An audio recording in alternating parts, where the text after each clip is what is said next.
Hello friends, સ્વાગત છે તમારું મારી યુટ્યુબ ચેનલમાં. આજે આપણે નાગપંચમી વિશે વાત કરવાના છીએ. નાગપંચમીના દિવસે નાગ દેવતાઓનું સ્મરણ અને પૂજા કરવામાં આવે છે. હિન્દુ કેલેન્ડર મુજબ શ્રાવણ મહિનાના શુક્લ પક્ષની 5મી તારીખે નાગપંચમીનો તહેવાર ઉજવવામાં આવે છે. આ દિવસે નાગ દેવતાની પૂજા માટે સમર્પિત છે. એવું માનવામાં આવે છે કે નાગપંચમીના દિવસે નાગ દેવતાની પૂજા કરવાથી મનોકામનાઓ પૂર્ણ થાય છે. પ્રાચીન સમયથી નાગ દેવતાઓની પૂજા કરવાની પરંપરા છે. એવું માનવામાં આવે છે કે સાપની પૂજા કરવાથી સાપથી થતા કોઈ પણ પ્રકારનો ડર દૂર થઈ જાય છે. જ્યોતિષશાસ્ત્ર અનુસાર નાગપંચમીના દિવસે નાગ દેવતાઓની પૂજા કરવા લોકો તેમના આશીર્વાદ મેળવે છે. નાગપંચમીના દિવસે જે નાગ દેવતાઓનું સ્મરણ કરવામાં આવે છે તે નામોમાં મુખ્ય છે અનંત, વાસુકી, પદ્મ, મહાપદ્મ, તક્ષપ, કુલીર, કર્કટ, શંખ, કાલિયા અને પિંગલ. આ દિવસે ઘરના દરવાજા પર સાપના 8 આકાર બનાવવાની પરંપરા છે. હળદર, રોલી, અક્ષત અને ફૂલ ચડાવીને નાગ દેવતાની પૂજા કરવામાં આવે છે.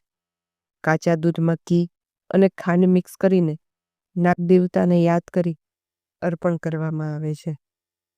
ત્યારબાદ બાજરીના લોટની ઠંડા ઘીમાં ચોળેલી કુલેરનું નૈવેદ્ય ધરાવવાનું આવે છે અને એકટાણું કરવાનું હોય છે. એમાં આગલા દિવસે પલાળેલા મઠ, મગ, બાજરી સાથે કાકડી અને અથાણું ખાઈ શકાય છે. આ વ્રત કરવાથી ઘરમાં આવનાર થતા ઝઘડા નાશ થાય છે અને સંપો વધે છે. નાગદેવતાની કૃપાથી ધન ધનધ્યનો ભંડાર અખૂટ રહે છે. નાગપાંચમની પણ એ વ્રત કથા છે. એક ગામમાં એક ડોશીમાં તેના 6 દીકરા અને વહુઓ સાથે રહેતા હતા. તેમાંથી 5 વહુને માતા પિતા હતા, પિયર હતું, પરંતુ નાની વહુને પિયરમાં કોઈ નહોતું. આથી બધા તેને નપેરી કહી વેણા મારતા હતા. તેની પાસે સાસુ અને જેઠાણીઓ ખૂબ કારક કરાવતી. તેને પૂરતું ખાવાનું પણ આમતા ન હતા. ભાદરવો મહિનો આવ્યો, ઘરમાં ખીર બની હતી. ઘરમાં બધાએ પેટ ભરીને ખીર ખાધી, પરંતુ કોઈએ નાની બહુને સાંભળી પણ નહીં. આ દિવસોમાં તે ગર્ભવતી હતી, આથી તેને ખીર ખાવાનું મન થતું હતું. સાસુએ તેને તપેલીમાં જે હોય તે ખાઈ વાસણ સાફ કરવા કહી. તેને રસોડામાં આવીને જોયું તો ખાવાનું કાંઈ ન મળે. ખીરની તપેલીમાં બાજેલા પોપડા સિવાય બીજું કંઈ જ ન હતું. આથી તે નિરાશ થઈ ગઈ. તે તપેલીમાંથી પોપડા ઉખાડી એક કપડામાં ભેગા કરી મૂકી રાખીએ. તેને એમ કે વાસણ માંજી લીધા પછી નિરાતે ખાઈશ.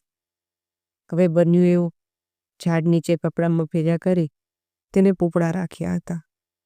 તે એક નાગણાની ખાઈ ગઈ. તે પણ ગર્ભવતી હતી. થોડી વારમાં બહુ વાસણ માંજી ઝાડ પાસે ગઈ તો કપડામાંથી પોપડા ગાયબ થઈ ગયા હતા. નાગણા બધું ઝાડ પાછળ સંતાઈને જોતી હતી. તેના મનમાં એમ કે હમણાં મને ગાળો આવશે, પરંતુ તેને આશ્ચર્ય થઈ. આવો તો એમ બોલી, જેને ખાતા હોય તેનું પેટ ઠરજો. આ સાંભળી નાગણ બહુ ખુશ થઈ ગઈ. તેને મનુષ્ય સ્વરૂપમાં દર્શન આપવા કહી. બહેન, તને કઈ વાતનું દુઃખ છે? જવાબમાં તેણે કહ્યું, પોતાનું દુઃખ વ્યક્ત કરતા કહ્યું, માં, મારા પિયરમાં કોઈ સબુ નથી, એટલે મને સૌ મેળા મારે છે. વળી થોડા દિવસોમાં મારો ખોડો ભરવાનો છે. મારે કોઈ ભાઈ નથી. હું કોને ખોડો ભરવા બોલાવું? આટલું બોલતા જ તેની આંખમાં આંસુ આવી ગયા. નાગરનું દિન દ્રવી ઉઠ્યું. એને કહી, તું રડીશ નહીં. તારે જરાય ચિંતા કરવાની જરૂર નથી. તારો ખોડો જ્યારે ભરવાનો હોય ત્યારે કંકોત્રી મારા રાફડા પાસે મૂકી જજો. આ સાંભળી બહુ ખુશ થઈ ગઈ. થોડા દિવસ પછી વહુને ખોડો ભરવાનો દિવસ આવ્યો. જેઠાણીઓ નાની વહુને મેળા મારતી કે પિયરમાં તો કાળું કૂતરું નથી, તો પછી તને ખોડો શેનો ભરવાનો હોય? આ સાંભળી નાની વહુ બહુ દુઃખી થઈ અને સાસુને કહી, મારા પિયરમાં દૂરના એક સગા છે. મારે તેને કંકોત્રી મોકલવી છે. સાસુએ ના છૂટકે મોટી બહુ પાસે એક નાની ચબરકી લખી નાની બહુને આપી. નાની બહુ ખુશ થતી કંકોત્રી લઈ લાફડા પાસે પહોંચી. ત્યાં મૂકી પ્રાર્થના કરી ઘરે પરત ફરી. ખોરો ભરવાનો ટાઈમ આવી ગયો. જેઠાણીઓ અંદરો અંદર મસ્કરી કરતા કહેવા લાગી, આજે તો નાની બહુ તરફથી આપણને પહેરાણીમાં ખૂબ સરસ ઘરેણાં અને વસ્ત્રો મળવાના છે. તેના પિયરવાળા ગાડું ભરીને બધું લાવવાના છે. નાની બહુ સાંભળી નિરાશ થઈ ગઈ. મનોમન નાગદેવતાને પ્રાર્થના કરવા લાગી. ત્યાં તો સાચે જ દૂરથી ગાડાઓનો અવાજ સંભળાવા લાગ્યો. સૌ કોઈ એક ધારું એ દિશામાં જોવા લાગ્યા. થોડીવારમાં ગાડા આંગણામાં આવી ઊભા રહ્યા. એમાંથી રૂપના અંબાર સમા નાગણ, નાગદેવતા અને નાગકુમારો ઉતરવા લાગ્યા.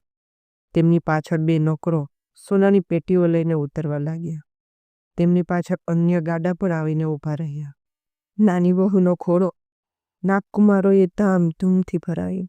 દરેકને પહેરાણીમાં સોના, રૂપા, હીરા માણેકના દાગીના, મોંઘા વસ્ત્રો આપી બધાને ખુશ કરી દીધા. ખોળો ભરાઈ ગયા પછી નાગણે સાસુને કહી, વેવાણ, મારી દીકરીને વિદાય આપો. સુવાવડ પતી ગયા પછી સગવડે હું એને જાતે મૂકી જઈશ. સાસુ બિચારી શું બોલે એ તો બધું જોઈને હબકી ગયા. નાગણ નાની બહુને લઈ વિદાય થઈ. નાની બહુ નાગણ સાથે કહી તો ખરી, પણ મનમાં ને મનમાં મૂંઝવણા અનુભવતી હતા. નાગણ એને ક્યાં લઈ જશે? પણ દર આંગણે આવીને નાગણે હાથ ફેરવતા જમીન સમીપ ફોયરું દેખાઈ. એ પોયરામાં થઈને તેઓ મહેલમાં આવ્યા. રાજા કરતાં પણ ભવ્ય મહેલ જોઈને નાની બહુ આશ્ચર્ય પામી. નાગણે વહુને કહી, તારે હવે કંઈ કામ કરવાનું નથી. ખાઈ પીને હિંડોળા પર ઝૂલવાનું છે. હા, ફક્ત તારે એટલું જ કરવાનું છે. સવાર બપોર સાંજ આ રૂપાની ઘંટડી વગાડીને તારે બધા નાગકુમારોને ભેગા કરી દૂધ આપવાનું છે. નાની બહુએ આ કામ સહર્ષ સ્વીકારી. દિવસો પસાર થવા લાગ્યા. એક શુભ દિવસે તેને દેવ જેવો દીકરો આવ્યો. બધા રાજીના રેડ થઈ ગયા. છોકરો ધીરે ધીરે મોટો થવા લાગ્યો. એક દિવસ વહુ વાસણમાં ગરમ દૂધ ઠારવા મૂકીને કંઈક કામ કરવા જતી રહી. એટલામાં છોકરાએ રૂપાની ઘંટડી લઈને વગાડવા માંડી. ઘંટડીનો અવાજ સાંભળી બધા નાગકુમારો દોડતા આવી. આ જોઈ છોકરો ગભરાઈ ગયો. તેના હાથમાંથી ઘંટડી પડી ગઈ. તેના 2 નાગકુમારોને પૂંછડી કપાઈ ગઈ. બીજા નાગકુમારોએ ગરમ દૂધ પીતા તેના મોઢા દાઝી ગયા. નાગકુમારો બાંડિયા બુચિયા થઈ જતા છોકરા પર ગુસ્સો ભરાય અને તેને કરડવા દોડ્યા. એટલામાં બહુ આવી ગઈ, છોકરાને બચાવી લીધા. નાગકુમારોની આ દશા જોઈ તેને ખૂબ દુઃખ થઈ. પણ નાના છોકરાને શું કહી શકાય? નાગણીએ નાગકુમારને શાંત પાડ્યા, પણ નાગકુમારોના મનમાં દાજ હતી. થોડા દિવસ પછી નાની બહુએ સાસરીમાં વિદાય આપી. સાસરીમાં પણ નાની બહુ હવે માનીતી થવા લાગી. આથી જેઠાણીઓ તેના પર દાજે બળવા લાગી. બીજી બાજુ નાગકુમારો પણ નાની બહુના છોકરા ઉપર દાજે ભરાઈ હતા. તેને કરડવા માટે તેના ઘરે આવી છુપાઈ ગયા. એટલામાં નાની બહુ પાણીનું બેડું ભરીને આવી. ઉંબરામાં તેનું ઠેસ આવતા તે બોલી ઉઠી, ખમ્મા મારા બાંડિયા બુચિયા હીરાને. આ સાંભળી નાગકુમારોને વિચાર આવ્યો, બહેન કેટલી સારી છે, હજે પણ આપણને યાદ કરે છે. આવો તેઓને 2-3 વાર અનુભવ થયો. બહેનનો પ્રેમ જોઈ નાગકુમારોએ છોકરાને કરડવાનો વિચાર માંડી વાળી. એક દિવસ નાની બહુ છોકરાએ જેઠાણીના દૂધની ત્રાંબડી ઢોળી નાખી. ગુસ્સે થઈને તે બોલી, અમારું દૂધ ઢોળાયેથી તારા હાથમાં શું આવ્યું? તું મોટા ઘરના છો એટલે કાલે ગાય ભેંસો વસાવી શકો, પણ અમે ક્યાંથી લાવી શકવાના હતા? આ સાંભળી નાની બહુને ખૂબ દુઃખ થઈ. એ દિવસે તે છોકરાને લઈ નાગમાતા પાસે આવી. પોતાના દુઃખની વાત કરી. નાગમાતાએ આશ્વાસન આપી. બીજા દિવસે નાગકુમારો ગાયો લઈને તેની સાથે મોકલ્યા. તેમાંથી કેટલીક ગાયો જેઠાણીને પણ આપી. આથી તેઓ ખુશ થઈ ગયા અને આખા ઘરમાં આનંદ છવાઈ ગયો. હે નાગદેવતા, નાની બહુને જેવા ફળ્યા એવા સૌને ફળજો.